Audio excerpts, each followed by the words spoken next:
So for those of you who are not aware, we just literally did a crossover episode in from Hello Henderson to HBS with Desperate Radio.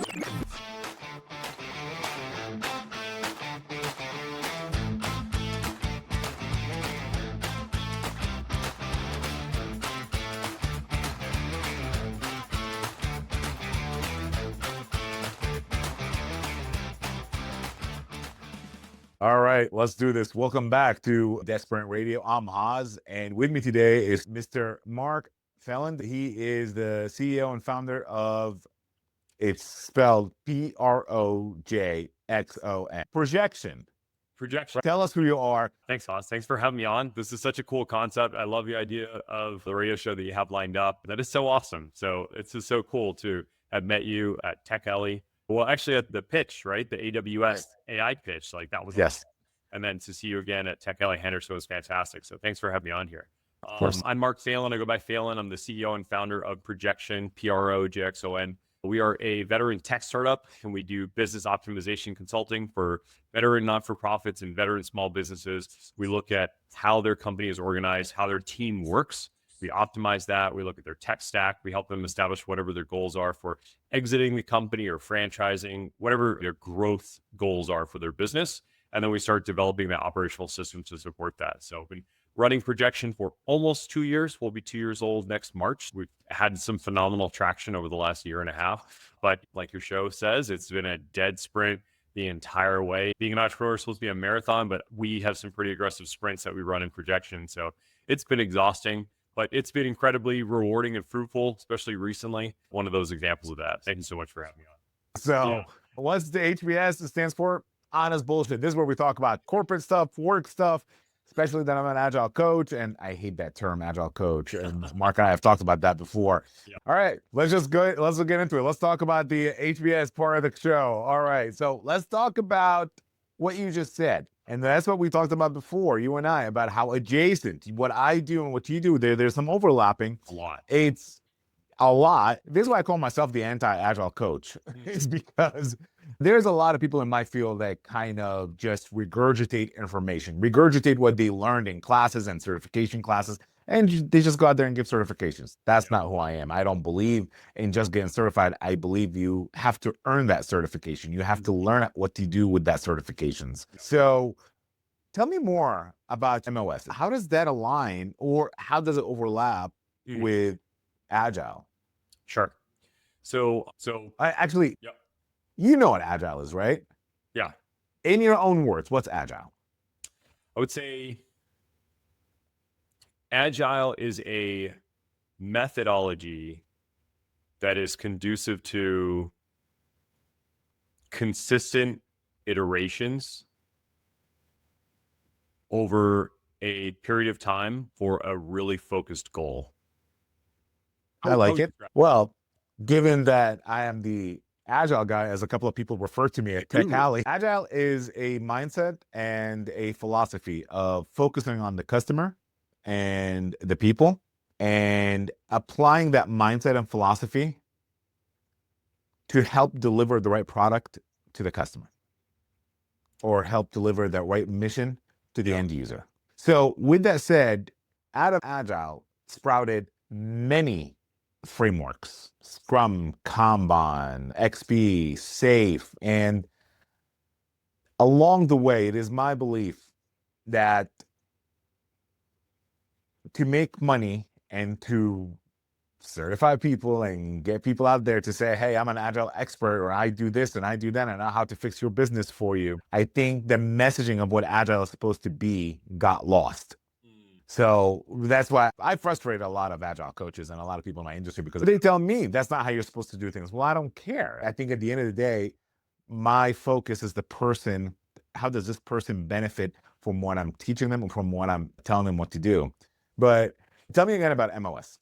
MOS is a conglomeration of a multitude of methodologies, right? And so we have some incredible engineers that work for us in PROJXON that are by the book, textbook engineers, PMPs out the wazoo, Agile, Scrum, etc. A lot of these guys, most of our guys, they'll come in with a CAPM and then leave with their PMP. So they're incredibly intelligent and well-versed in the methodology. The difference would be taking the engineer, if it's F1 this week, right, in Vegas. So taking the engineer that built the car and then putting them behind the wheel. And so that's where PROJXON is unique in the sense that by the time that I got my PMP, Lean Six Sigma, et cetera, in my career, I had already been doing project management in construction, in logistics, in the military, et cetera. And I was at a point in my career where my commander was like, you should add this to your resume, essentially.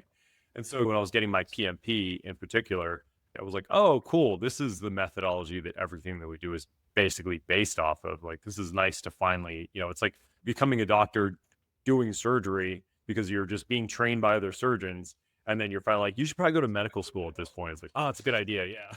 So the learning the actual technical aspect of project management, right? Because even in construction, we have project managers that gone to school, they got degrees in construction specific project management. I've worked with professionals in the military that had gotten degrees in logistics and process improvement, specifically within logistics. And so I was kind of the odd man out, always involved with everything and learning by exposure and osmosis, so to say. So I've been able to work in a multitude of industries with a variety of different practitioners. And when I finally got to Vegas and started working in e-commerce, I was brought in as a process engineer, specifically for onboarding small businesses into the Amazon marketplace. So it was operational focus as far as like, how do we take their entire catalog from their .com and then cherry pick what we want to put into their Amazon store. And then, how do we do that systematically? Also, how do we onboard that client into our consulting company? What does that look like as far as getting assets and aligning goals and doing assessments and whatnot? So I was brought in as a process engineer for that organization and absolutely fell in love with working in what was essentially like tech. It's e-com, but it's tech adjacent. With that, you're able to see results faster because you're not running convoys of logistics or shipping materials either by rail, sea, or air. Same thing with construction. You're not, building something from scratch on this multi-year project. And so the iterations can operate a lot faster. You can manage more projects at once as well because, they're essentially digital implementation projects. And I really fell in love with that fast-paced aspect of running these digital-based projects. I remember I don't know if he was a founder or one of the investors, but they had this like launch party when they opened up a new office. And I was like, hi, I'm Phelan. I'm going to be the new process engineer and project manager. He goes, well, welcome to the internet. And I was like, oh, it's so true. I am like working on the internet, officially. Everything else I had done had been so manual and like in person, like parking lots and just filled with equipment and job sites and all this kind of stuff. And now it's all consulting virtually and working on essentially the virtual aspect of businesses. And so during COVID, I ended up getting a couple of additional certifications specifically for tech and then rebranding into IT and then getting picked up as an IT technical project manager, which I told the recruiter, I think the wrong number. Like I'm not, my degree is in criminal justice. Like I do not have a degree in IT, nothing even close. I've never even had an IT job. But I mean, this is my background. And I remember the recruiter just said, I think you're going to be fine. So I started interviewing for these technical IT project management jobs. And that's when I realized, nobody's using any of this stuff. Right. One of the things I've come to the realization in the last year or so, especially since I launched the podcast and my own business and everything, is that a lot of people already practice Agile. They just don't know that it's called Agile or Scrum. So let's talk about PROJXON and the tagline that you use, because I use a very similar one. Okay. Mine is turning chaos into clarity. Tell me yours again. I was like, whoa. Yeah. Hey, you know what they say about great minds, right? So how do you scale without chaos? There's an old saying from one of the creators of Agile, you can't ship shitty code. So scaling is the same thing. How do you scale? Especially, this is not code now. This is process. This is business operations. This is the bloodline, the soul of the business. How do you scale that without chaos? I think that chaos is a byproduct of testing with unexpected results. When you launch a new product, when you launch a new brand, when you try a new social media campaign methodology, you have an idea of what the results are going to be oftentimes you're really just experimenting again and again. That's why we do A/B testing with all sorts of stuff. The best part of operating and running a business is when you're in the middle of that chaotic state. It's like saying we have a garden and it's covered in weeds, but it's the most fruitful it's ever been. It's like, yeah, you obviously dumped a ton of fertilizer in there, maybe too much. And then maybe you didn't maintain it as much, but that's great. I mean, the fact that there are weeds, that's actually a really good sign. That means that the soil is fertile and the conditions are right. And so now we just got to fine tune that garden to eliminate the weeds and maybe maintain it, manage it more, and organize it a little better. But I mean, the upside is that it's incredibly fruitful. It might not be the fruit that we want, but at least it's producing results. I think that that's the aspect of chaos that we're looking forward to is, you go to a series of conventions or events, you meet a bunch of people, and then you get this sort of rebound of communications and coffee chats and whatnot from your business development campaign. You're like, whoa, there's a ton of people that want to work with us. That's great.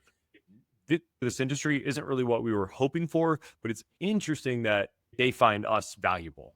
So maybe there's something there, or vice versa. We were trying to go to this convention to network and do business development in this sector, but it kind of ran flat.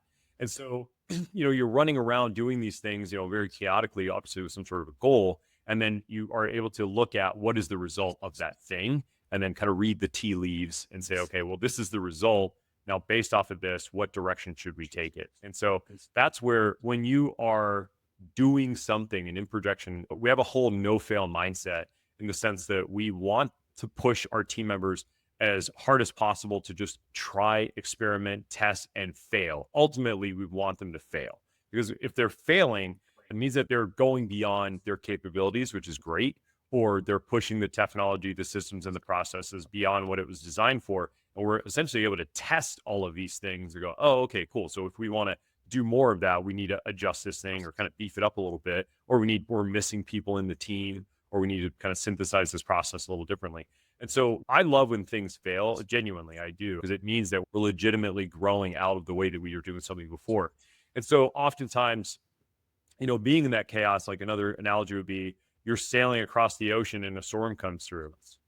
Well, I mean, you could capsize, that might happen, or you set sail and you ride that thing out. And that is sort of the chaos, and seeing chaos from this may work in our favor, or this is a potential opportunity. If we're getting all of this movement, if we're getting all this traction, how can we leverage this? And where is the opportunity here instead of just trying to avoid it, sailing around a storm, maybe not go through the center of it, but you could probably run alongside it and use some of that draft off of it with your journey.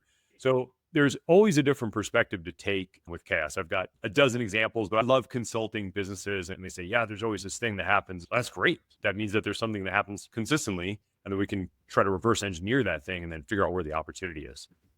Well, I love the fact that you said that you love failing, that you're not afraid of failing, because when you started saying we push our people to the limit, and I was waiting for that sentence to end there, and that's usually where I butt heads with folks that don't understand how to lead their teams to success. But then you finished it off into saying to test the limits, to see if you're going to succeed or fail, to see what you can do to improve. I mean, that's in my world, in the world of Agile, that's relentless improvement. And I love the fact that you encourage your staff and encourage your teams to say, it's okay if you fail.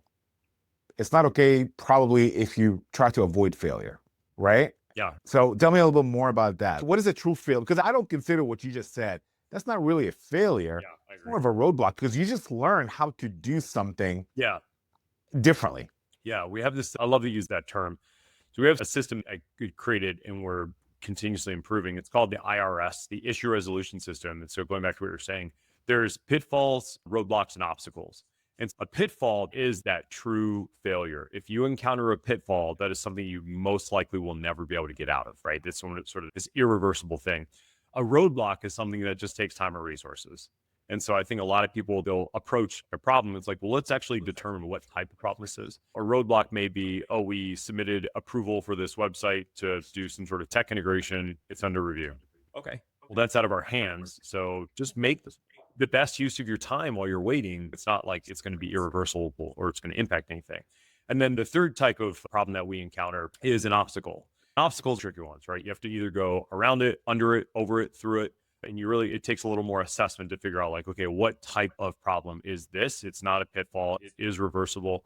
So I think that the number one thing when dealing with these types of problems with failure is empowering the team with terminology and tools so that they can communicate better around it. And because oftentimes we'll have situations where they'll say like, we tried this and it did not work. We don't want to do this anymore. I go, okay, hold on. What type of problem is it? In the issue resolution system, if somebody's proposing a problem, they have to actually complete this process, which is what is the problem? When does it occur? Who does it affect? What was the attempted solution? What is the proposed solution? And who would be involved for that? So when they bring that problem up, they basically have to have at least gone through the thought process of how to solve it. And then, of course, 9 times out of 10, those types of problems tend to solve themselves. So that's the problem solving aspect of it. Well, I mean, what is true failure? I don't consider those are not really failures, what we just talked about. Especially when you look at a lot of what we're doing is experimentation. And, we tell our clients that all the time as well. Hey, you have a website that's not operating and it's not producing the results that you want. So we're going to have to redesign one or adjust the SEO or come up with something new. But we want to let you know that we're going to run it for 30 days and see what the results. And we're not just going to hand it back over to you and wish you luck, because we have to test that new design or that new SEO or that new marketing campaign or that new brand or that new product or that new onboarding process or app or tech or whatnot. And I think that the failure comes in, number one, it would be thinking that whatever you implement is set in stone and that we're done. That's probably one aspect of failure, saying, well, I'm glad we solved that problem. We'll never have to fix that again. It's like that problem's definitely something needs to come back up from that. The other real failure is an opportunity that was not seized. 6 p.m. on Monday, this past week. I'm in a networking event, which is a part of the Global Entrepreneur Week happening right now. And it was Spark After Dark at WeWork in Town Square. And I'm in this meeting and they're doing their pitch. And somebody in the group goes, yeah, I just wanted to say happy International Intern Day. And they gave this whole talk about the importance of having interns in the company, which we have a whole graduate level internship program. And I was texting my marketing team saying, how did we miss this? We have a massive internship program and 51% of them are US-based international students. I go, we have 6 hours to get this international intern appreciation post out. And my marketing team lead was like, I'm on it. I'm going to get it out in the next hour. Thank you so much.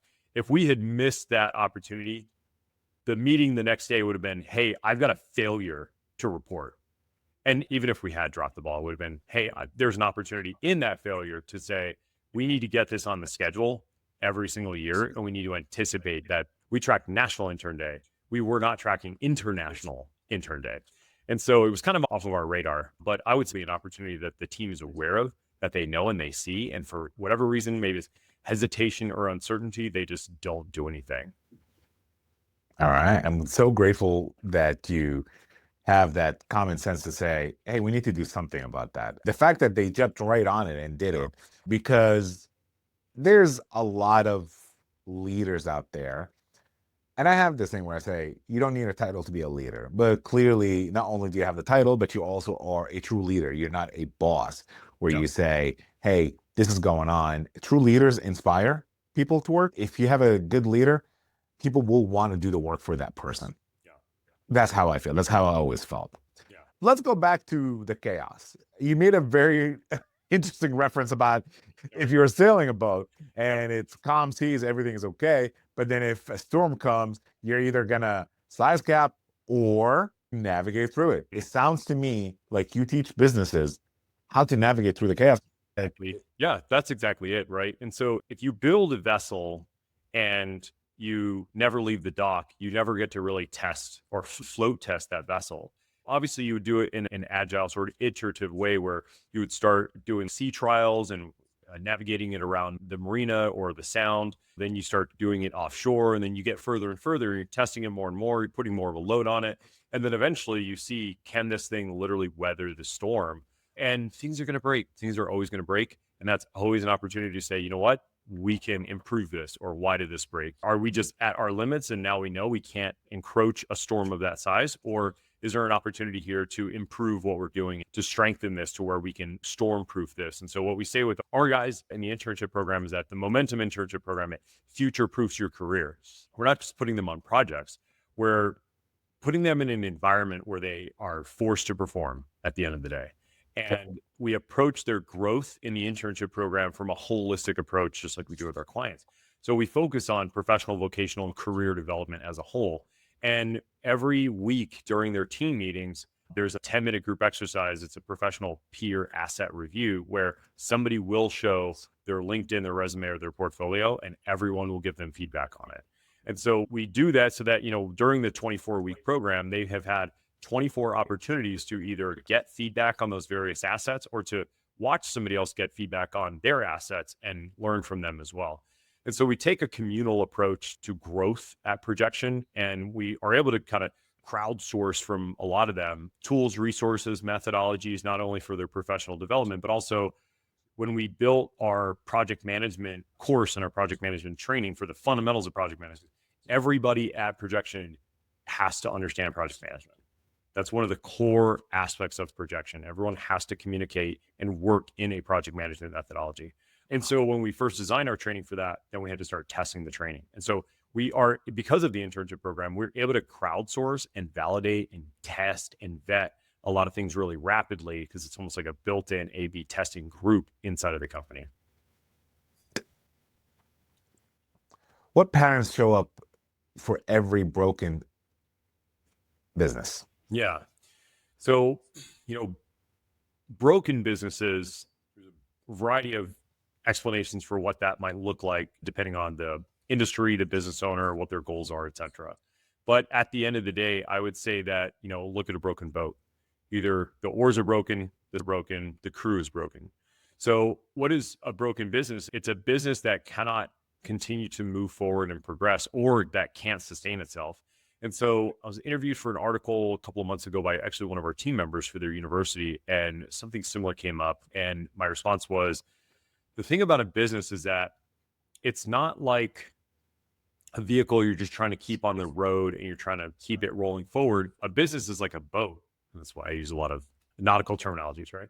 So a business is like a boat in the sense that there are expenses. People are leaving. People are going to get recruited and hired out someplace else. And so this business that you have is constantly taking on water. It's constantly in a state of sinking, which is actually true for most good boats. They're actually designed to take on water naturally. You don't want a dry boat. If you have a dry boat, it means that a lot of your bushings and the seals around your prop and whatnot, if the water's not going through, that seal will dry out and rot. So you want a little bit of water going through the of your boat, keeping everything working. Now, the downside is that you are constantly taking on water inherently with that boat. And so you have to balance purging and getting all the water out and keeping this thing afloat and up and running with how do we keep this thing moving forward? How do we keep this thing sailing in the right direction? Oftentimes a broken business is either something happens, there's some sort of catastrophe that occurs that they have to go through a paradigm shift, whether it's with their people, their product, their processes, their industry, and they might have to shift from moving the boat forward to fixing the boat. And, they never get to that state. And then when you start looking internally at the organization, then you start stagnating, right? You're not moving forward. And there's a trick where as you're moving forward, you're less likely to sink because you're progressing. You can build along the way. You don't have to choose one or the other. Do we build the business or do we grow our customer base? Do we train our team or do we launch a new product? It's like, you have to learn how to do both simultaneously. And it is quite a juggling act. And I think that, the opposite of chaos would be being in a static environment, being stagnant. And I think that getting hung up, becoming complacent, slowing down, not that you have to be an all-out sprint, but becoming comfortable in a business is the fastest way to kill it. Oh, yeah, totally. I mean, that's one of the things I often say is that your biggest sign that you need help is when you say you don't have time for something. Or when somebody says, you need a consulting, or you need to change your model, or you need to have a retrospective to see how can you improve your business, or how can you improve this cycle, this sprint, or the iteration. And people will say, well, I don't have time for that. That probably means that you really need it. Yeah, that is true. It's the same if somebody said, you have a lot of back pain, you should probably go to the doctor or the chiropractor. It's like, no, I don't have time. I'm at the gym every day and I'm doing this and doing that. It's like the thing that is causing this ailment is literally the thing that's preventing you from correcting it. And, I can totally attest to that where you're being pulled in multiple directions with your business. you're saying like, man, we need more clients, but I need to focus on business development. It's like at one point, you probably have enough contacts that you've made through your business development to secure those clients. So you actually have to pull your foot off the gas from business development and networking and going to conventions and everything else. And you have to tap into the network that you've already built. Myself and Jason Ledoux talked about this at Tech Alley, I think maybe last month or 2 months ago, where to launch a business, you have to exercise this muscle of getting out there and networking and meeting people and building your network, build. But they don't really teach you to say, well, you also have to maintain that. Same thing if you're a farmer, like, well, we want to have a successful crop. Let's just plant as much as possible. It's like, well, just keep in mind, everything that you plant, you're going to have to harvest. So only plant as much as you can harvest. Well, it's a lot like when I help companies or teams or individuals do their retrospectives. What's the point of a retrospective in your project management? Lessons learned, right? Yeah. What's the point of that? The point of it is for you to take what happened, review it, see what you can do about it to improve, right? Yeah. I think that's where a lot of that fails, where people are like, all right, well, we talked about it. That should be enough. No, there's a follow through. Yeah. There's something called POAM. Plan of action and milestones. I'm getting a little too nerdy, and you already know what POAM is. This is for people that are watching. You got to put together a plan of action, and when do you measure you're succeeding in that plan? That's what a POAM. But I digress. Let's continue on. One of the things I love to say, and I truly believe this in my very core, is that systems, frameworks are meant to work for you, not the other way around. Do you agree or disagree with that? I totally agree. The worst thing in the world is a team that is divided around the methodologies or the tech or meeting structures or communication or even the goal, right? And so a lot of the value in having those systems and framework is creating that alignment, creating that collaboration. And we talked about this recently at Tech Alley Henderson, where you're looking at a fractured organization regarding their tech, especially now with AI. Everyone has preferences with what tech they use. Even when we were launching PROJXON early on, there were some people that preferred email versus chat, or they preferred one chat model versus another. And I remember there was a time that somebody said, well, why don't we just let the IT team talk in Slack and then everyone else can talk in GChat? I said, over my dead body. This is never going to happen. It was like the worst thing in the world is siloing, right? Yeah. So, can't see me rolling my eye like, oh my God. Yeah, it's like, absolutely not. But, to the lay person, right, the non-practitioner, the non-project manager, they don't understand that, they're saying like, well, if we have too much flour in the pantry, let's just put some in the garage. It's like, you don't understand how we need that accessible immediately. It might not make sense right now, but we have to keep it consolidating together so we can utilize those resources when they're available, to the point where at PROJXON, we don't use email internally as a company at all. And even within that, when we look at our chat platform, we have chat channels for everything possible, right? And it might seem like overkill until you're trying to track down what's going on with the client or project. Even recently this week, I had some individuals that were chatting me one-on-one about the same thing. So I'm talking to two people about the same thing. And I go, I need both of you to communicate with each other in this channel. Literally what it's for. So, when guys like us, when we're dealing with this constantly at scale, that's why we see something where we're like, yo, that is a huge red flag. We need to eliminate that immediately. Because also, right, if someone's like, hey, I'm going to send you an email, I'm like, don't do that, because then everyone's going to think that's okay. And then now you've exacerbated these problems. So that's just an example of optimizing communication, the way that we manage it in PROJXON. There was a rumor, I don't know how true that is, about 5 years ago or so, that Microsoft was trying to kill Outlook because they wanted everybody to use Microsoft Teams. It makes sense if you think about it. Everything that Microsoft Teams offer, it's like literally a one-stop communication, planning, collaboration tool. I know there's a lot of people out there that like to, rain on Microsoft. I love Microsoft products. I have a Mac laptop, everything that I do here, but I also have a Windows Surface. And I don't think that we can survive very long without Microsoft products. But I do like Microsoft Teams a lot. I think it's one of those products that is not given its dues, but I digress. Let's move on. Well, I've got something with that, right? As a tech stack consulting and what that looks like. So at the end of the day, it comes down to the user. And so, if Microsoft wanted to consolidate directly into Teams, one of the major downsides would be all of the legacy users that are never going to be able to acclimate. They're never going to be able to acclimate. It's literally going to be impossible. And so when we're looking at tech stacking and what works and what doesn't work and what sort of tech ecosystem we should establish and build in a business, I think oftentimes we just look at, well, what is the cost per seat? Or what is this going to integrate into, without looking at, is this team going to be able to adapt to this? And when I was working for a tech company or a startup that was moving into the small business phase, and they went through the Google Microsoft conversion, and it was like months of it being a nightmare. In the military, we use Microsoft. A lot of enterprise companies use Microsoft. They use Teams. There's pros and cons to a lot of them. In Projection, we work primarily in the Google suite because that's where our customers work. That's where our clients work. I want to talk about certain leadership styles, and one in particular, there's this mindset. You talk about legacy systems, legacy applications, legacy mindsets. People. That's what I'm going to talk about. Legacy people, legacy mindsets. One of those legacy mindsets is the harder you push people, the better results you're going to get. What do you think about that? And how do you combat that mindset? Because I'm pretty sure for somebody who does what you do, you probably run into that a lot. This literally is the opposite of how you lead your team. I think that if you were going to teach somebody the piano or the drums and they had that mindset, eventually what would happen? They would think that, well, if I hit the keys harder or if I hit the drum harder, it's going to be either louder or it's going to make a better noise. Maybe it's out of tune. Or maybe you're hitting the wrong drum, or maybe you're hitting the drum with the wrong thing.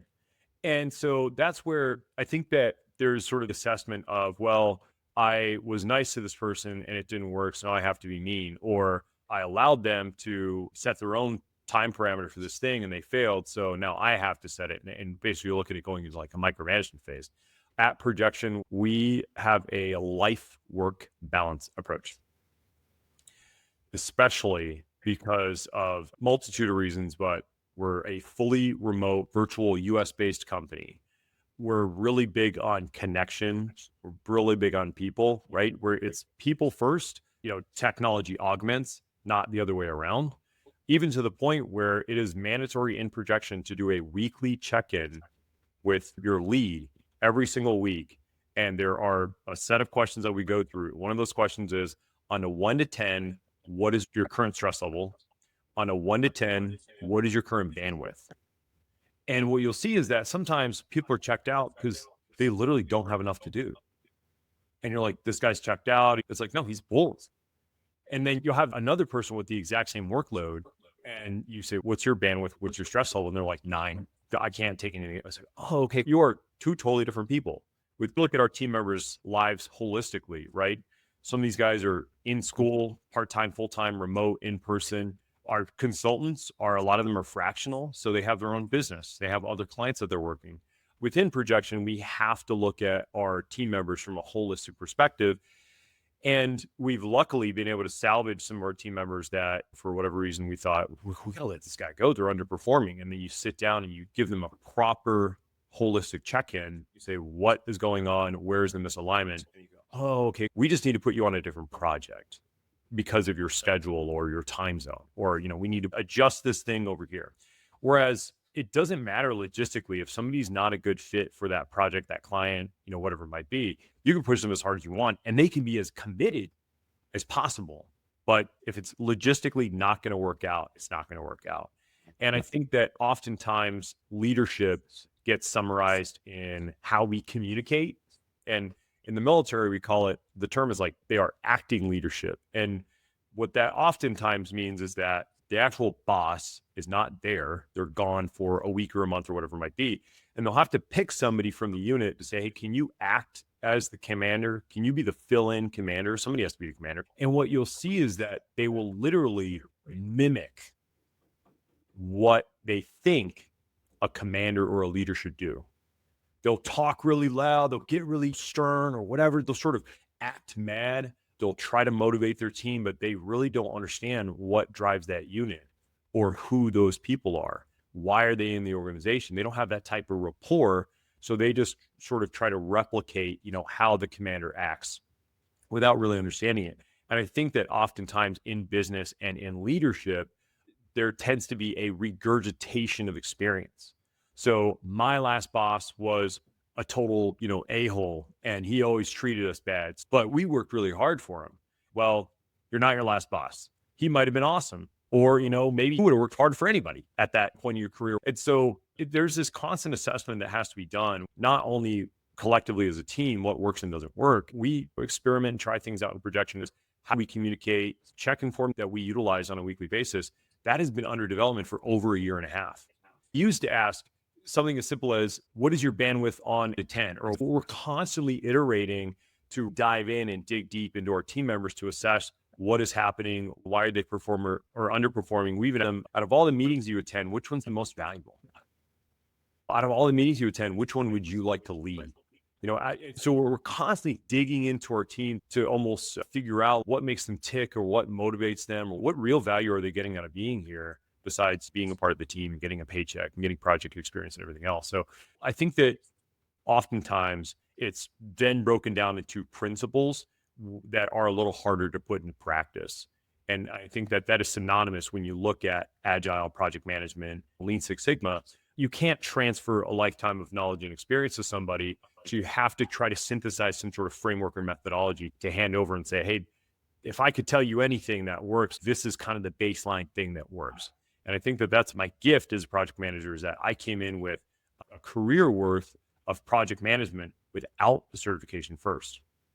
And then I got the certification. Oh, now this is how it's supposed to work. And I see the difference when we get these guys that are brilliant dudes that have master's degrees in project management, but they've never ran a real world team or a real world project. Oh man, Mark Phelan, you are hitting something that's very close to me. We just talked about that not too long ago, about those trainers that give classes and they don't have real practical, real world experience. So they can regurgitate.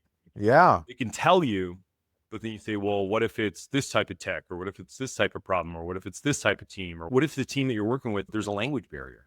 They're not going to understand the terminology. Or what if there's a tech barrier? What do you do? You're like, oh, I don't know. Then I guess you can't do it. It's like, you can do it. And understanding what the workarounds are and what the core principles and what it looks like, in real world, you're able to pivot around it. So yeah.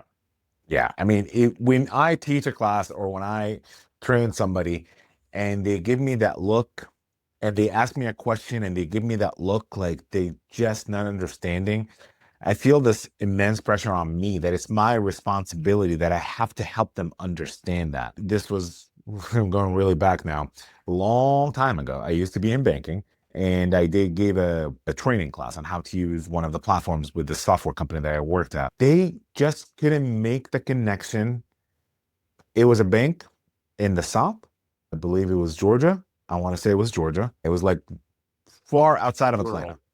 Very rural, very country. They had their old ways of doing depositing checks or depositing savings accounts and all that. And they just didn't understand one thing, that this new software showed them how to handle deposits and disbursements. They just didn't understand this one thing. And I was there for 2 days and I explained something on a Monday. They still didn't understand it and they were struggling with it.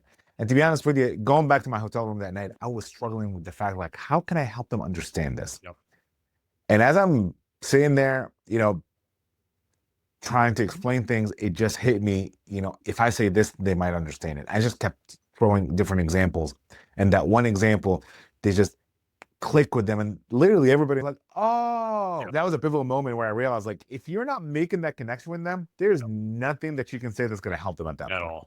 At all. Well, because they're probably stuck on that from the day before. Probably. Yeah, absolutely. And for projection, the culture aspect comes in, where, we have a culture of communication. We have a culture of trying to synthesize things down and distill them to simplify them in a way where our senior consultants can digest it, the client can digest it, the internship participants can digest it. And that's almost one of our superpowers, is that we have to account for what I call the most common denominator. Right. So how can we communicate this, or how can we implement this or approach this to where, it's going to satisfy everyone? And I think that oftentimes, because there's a difference between ignorance and incompetence. Like the guys that you worked with the banking software, they weren't incompetent. They were just ignorant in the sense that they had literally never been exposed to that type of technology being applied in that way. has nothing to do with them. Now it's all just down to communication. Really, the onus is on you. It's your responsibility to get into their world and figure out how can you communicate this. Yes. Deal with that. Oftentimes as a leader, I think that most people, they fail and they go, well, I told them, but they didn't do it. Telling is not communication, and it's not comprehension. There is a difference between knowing and understanding. I can regurgitate that information, but do you fully understand and comprehend it to where you can then teach it to somebody else? What do leaders get wrong, or why do leaders always forget the fundamentals? I mean, we talked about you having a bad boss. I've definitely had plenty of my own. Yeah. Not too long ago, I was having this thought, and I was talking to my wife about it, where I said, man, sometimes I wish I go back to those bosses that I had that I didn't like, that would treat you so badly when I was younger. If I were to meet them today, I would say, hey, did your boss treat you the way you treated me, and did you like it? Yeah. So there's basic fundamentals of communication lacking, of connection. It was just like I connected with that team in the bank. There's a connection between a leader and their team. What are they getting wrong about that? Why can't they get to that, in your opinion? I think leadership is an art and a science in a way. I've had the benefit of being in a leadership position since about the age of 13. I come from an extensive military family. And so I have been involved in leadership positions, leadership training, even leadership summer camps as early as being a freshman and a sophomore in high school. And so I have had the opportunity of experimenting in these leadership roles, and I have not always been a good one, and I'm still learning and growing today. And it's this constantly evolving environment where you look at what do they have, like Gen Z, then there's going to be Gen Alpha, then there's going to be whatever's after that. And you think that, Gen Alpha is interesting, like growing up with TikTok. Wait until you have the guys that are growing up with AI. And I don't mean chat, I mean the thing that exists by the time they are sort of arising in a decade. I mean, it's going to be a totally different type of person that you're dealing with. Magic. It's magic. Yeah. It's magic. We just haven't. We don't know that it is yet. Well, not only from the technological standpoint, but the human that you're dealing with. Right. And the way that they communicate, right? Like we have some guys in our team right now that they don't intentionally mean to do that, but we'll be building a tech project and they'll say, well, it's just this, and this. Like, how do you not know that? And we go, hey guy, not everyone grew up with, whatever you have, like an iPad and a laptop. I had a flip phone when I was in college. And so, I might be able to code now and understand it, but I wasn't coding all throughout college like you were. And so imagine the guys that are going to come out and I talk to my mom this way too. She asks an incredibly simple question. Like, that's a Google question, right? And nowadays it's like, that's a ChatGPT question. Very soon in the near future, we're going to have this new wave of young professionals coming into the market that they're going to think completely differently and about how to gather, collect, and distribute information based off of the tools that are available out there.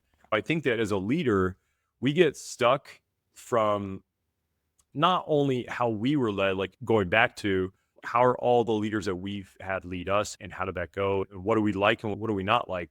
But we're also trying to account for all the leadership training that's involved. I think that most people have a really good intention. And at the end of the day, most leaders just trying to do a good job, but they may not have the background, the skill set, the experience, etc., to implement that. And one thing we approach leadership roles in projection is we explain to them that they are developing as a leader as well. And I tell people all the time, like, hey, you're in an internship, I'm in a CEO internship. We're all going to figure this out together. I didn't go to CEO college. I didn't intern at another company shadowing a CEO. It's like, we're just figuring this out together. And I think that sometimes what happens is when somebody enters into a leadership position, they begin to assume that, I have to act like I have it all figured out. I have to act like I know what the perfect response is, or that I'm the final decision maker, or, I'd be very decisive or very stern, or I can't change my mind on something. And so I think that oftentimes leaders, they feel like they have to be the cornerstone or the bedrock of the team, whether it's from a decision-making standpoint or an attitude or upholding policies.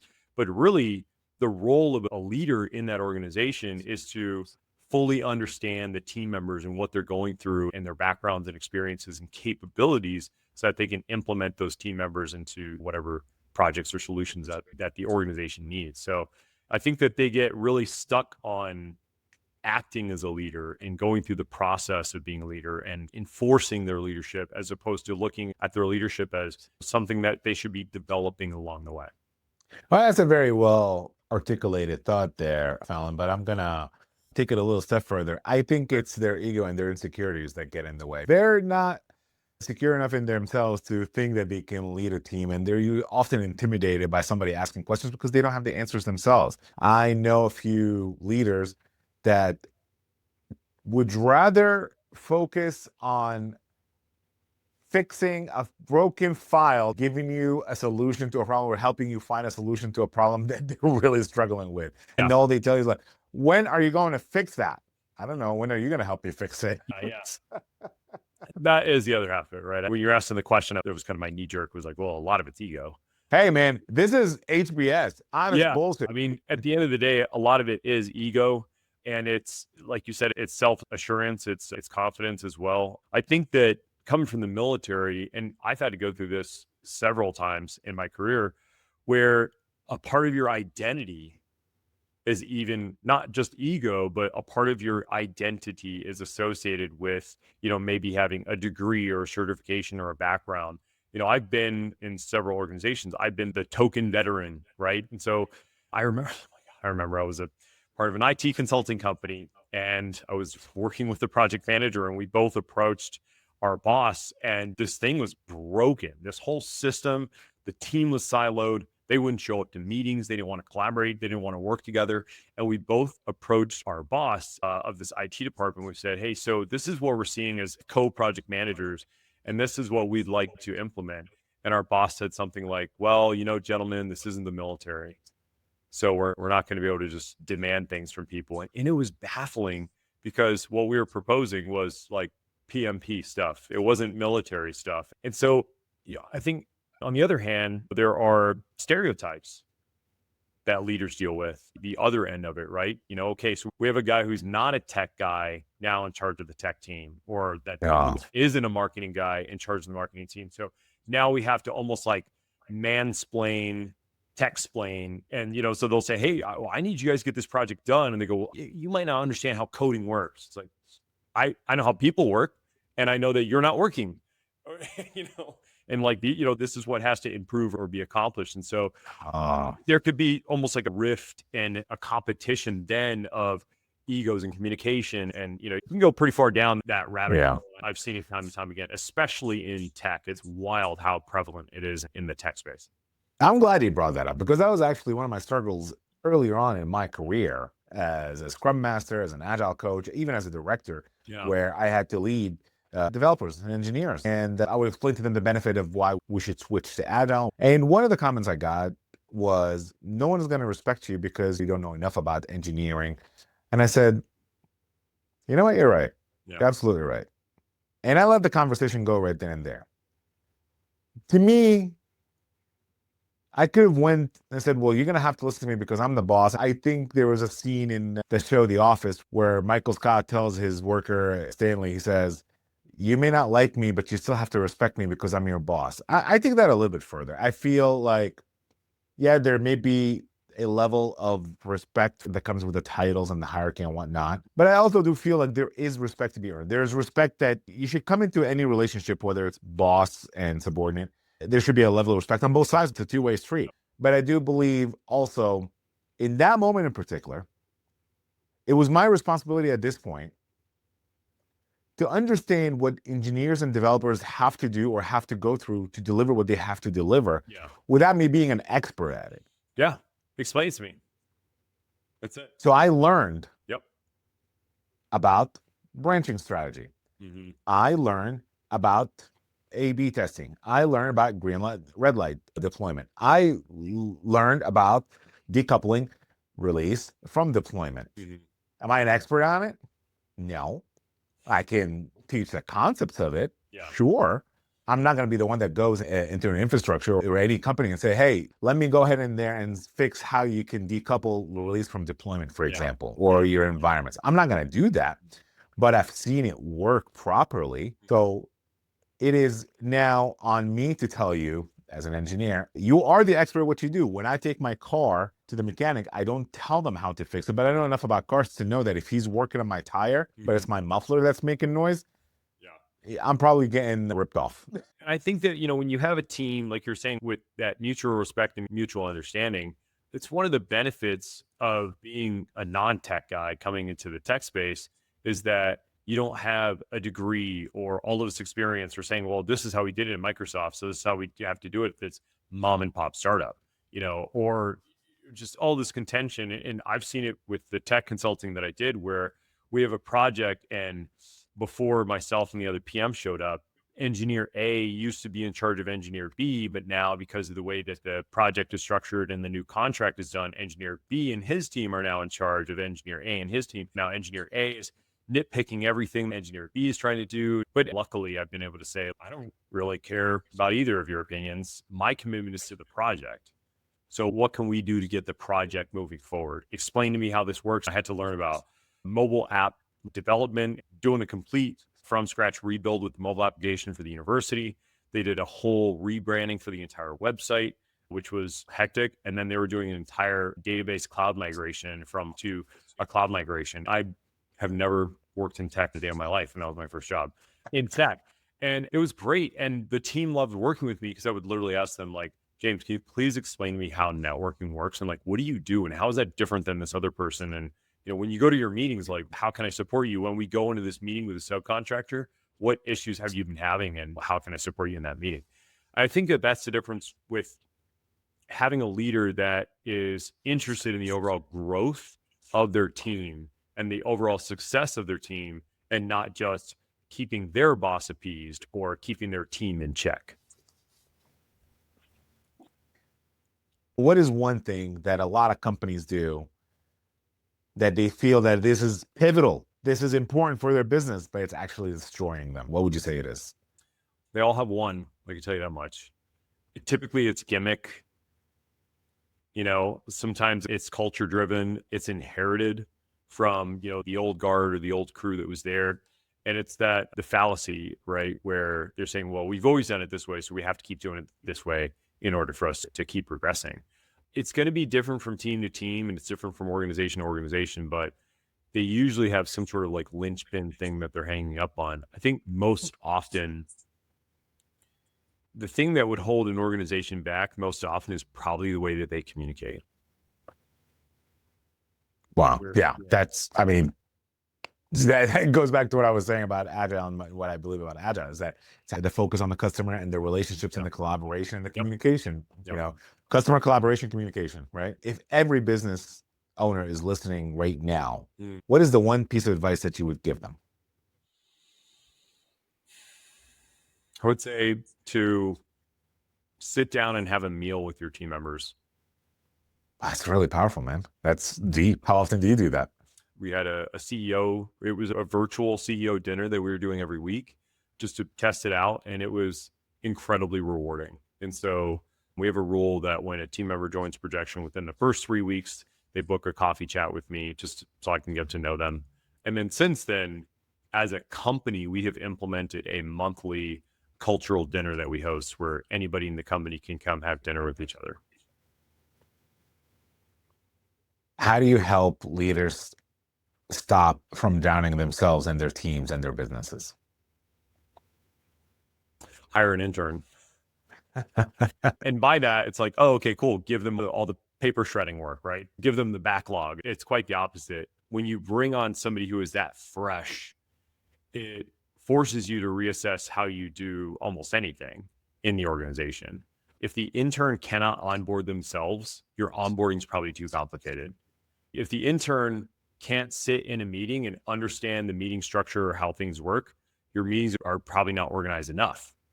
Oftentimes, as leaders of an organization, we take on for whatever reason. It might be that you're concerned that your team won't be able to execute the way that you do, or that you don't want to burden your team. with the things that you're hanging on to. And I'm guilty of both of those. Asking for help is a skill that has to be developed. And as a leader, it's incredibly difficult because you're already asking your team to do so much. And it just feels almost like malicious to say, I need help with this. I need you to help me. I cannot cut this down. It's in the way. And can you please help me with this? And it almost seems counterintuitive as a leader, right? Almost like you're not allowed to ask for help from your subordinates, from your team, but it's incredibly powerful. All right. As we wrap up this episode of HBS, any final words? Yeah, I just want to say what a cool format. What a cool way to just like riff and dig into the problems that teams and organizations are having. I think you've got something really awesome here. This is so awesome. This is so cool. Thank you so much for being part of HBS. How can people reach out to you? Yeah, so I live on LinkedIn. So it's Mark W. Phelan on LinkedIn. Connect with me, chat with me, send me a message. Absolutely. We'll book a virtual coffee chat on Calendly, or we can do something in person if they're in Las Vegas or Henderson. At the Phelan Focus. So it's THE.PHELAN.FOCUS. The Phelan Focus. That's my personal sort of executive brand. Instagram, Facebook, website, LinkedIn, everything is at the Phelan Focus. And we'll put all the links down in the description below for everybody to check out. Thanks. And if you are a business that, whether you're struggling, wanting to know if you can do better, you're not going to find a better opportunity than connecting with Mark, with Phelan, and checking out a PROJXON. You want to tell them a little bit more about that? Yeah, so I would say I should go to our LinkedIn. That's, the websites are sexy, they're great, but it really doesn't give a real feel for what we do and how we work and how we communicate. Our LinkedIn is sort of like this living, breathing experience of our company and also our team. You get to see projects we're working on, clients we're working with, who's on our team, who we're shouting out on our team, wins that they're experiencing. So yeah, if you guys need help, you can fill out one of the forms on the website or just message PROJXON on LinkedIn and somebody on the business team will get back to you ASAP. All right. Excellent. Thank you so much, everyone, for listening. Thank you, Phelan, for joining us today, and check out PROJXON on LinkedIn. Again, we'll have all the links down below. Please like, share, subscribe, comment below and tell us how we did. Tell us if you want to find out more. Tell us how many times you want to see Phelan on the show, because he provided some quite the context. Once again, this is Haas, and this is HBS, and this is Dead Spring Radio. See you guys.